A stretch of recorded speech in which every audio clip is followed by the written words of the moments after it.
Finally ইনকিউবেটরের ডিমগুলো থেকে বাচ্চা বেরোনো চালু করে দিয়েছে। সকাল সকাল চলে গেলাম পিক ফার্মে। রাতে ঠান্ডা পড়ে ওই জন্য একজন আরেকজনের উপর গিয়ে চুপটি করে বসে আছে। এরপর এদের স্নান করে এদের রুমটাকে ক্লিন করে এরপর এদের খাবার দিয়ে দিলাম। আর তারপর চলে গেলাম আমি মুরগির ফার্মে গিয়ে দেখি মুরগিগুলো ডিম পাড়ার জন্য লাইন ধরে লেগে পড়েছে। ক্যালসিয়াম খাওয়ানোর পর এখন মুরগিগুলো অনেকটা ডিম পারে।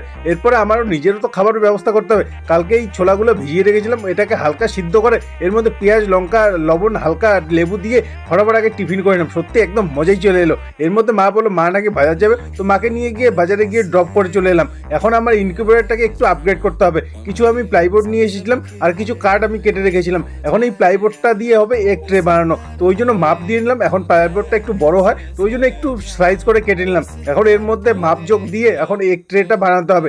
এগ ট্রেটা বানিয়ে নিলাম। এখন এই এগ ট্রেটা যাতে অটোমেটিক রোল হয় ওটার জন্য আলাদা করে সিস্টেম লাগাতে হবে। আজকে মাত্র অর্ধেক কাজ হলো, অর্ধেক কাজটা বাকি কালকে হবে। এরপর ফটাফট স্নান করে নিলাম। এর মধ্যে মা ভাত বেড়ে দিল, তো আমিও ফটাফট আগে পেট পুজোটা করে নিলাম। কয়েকদিন ধরে আমি কিছু মুরগির ডিম জমিয়েছিলাম, এগুলোর থেকে বাচ্চা নেওয়া হবে, তো ওই জন্য এগুলোকে মার্কিং করে ঝুড়ির মধ্যে রেখে দিলাম। আর এগুলোকে নিয়ে গিয়ে বাকি ডিমগুলোর সাথে ইনকিউবেটর রেখে দিলাম। আর ইনকিউবেটর খুলতেই দেখি কয়েকটা ডিম থেকে বাচ্চার পিপিং শুরু হয়ে গেছে। কিছু ডিমের মধ্যে ক্র্যাক দেখা যাচ্ছে আর কিছু ডিম থেকে বাচ্চার মাথা বেরিয়ে গেছে। কালকের মধ্যে হয়তো বাচ্চা বেরিয়ে যাবে। তো দেখা হচ্ছে কাল।